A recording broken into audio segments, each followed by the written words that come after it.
Benvenuti tifosi del Napoli, iscrivetevi subito a questo canale per rimanere sempre informati sulle notizie di NA Napoli, Forza Napoli. Il Napoli si reca in Arabia Saudita per disputare la finale di Supercoppa italiana. Gli azzurri, dopo aver battuto la Fiorentina 3-0, affronteranno l'Inter di Simone Inzaghi, che a sua volta batte la Lazio con lo stesso risultato. La partita valida per la finale è in programma domani sera, alle 20, direttamente all'Al Awal Park a Riyadh. L'arbitro della partita sarà Antonio Rapuano, del girone riminese. I precedenti sorridono agli azzurri che vinsero 3 volte e persero una sola volta in quel clamoroso 4-0 allo stadio Maradona contro il Milan la scorsa stagione. L'attenzione del Napoli, quindi, è tutta concentrata sulla partita di domani. Gestione napoletana, però, rimane sempre molto vigile sul mercato.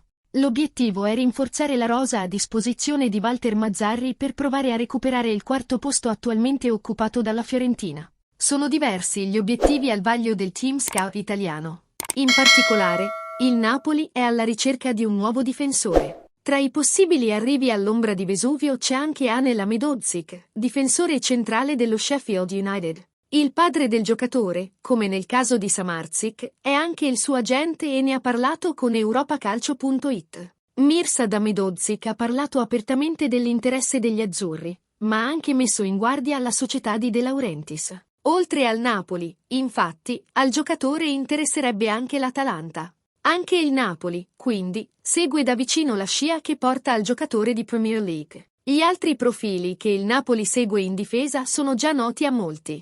Qual è la tua opinione, tifante del Napoli? Il Napoli è bene? O no? Lascia il tuo commento sul video e iscriviti al canale. Grazie.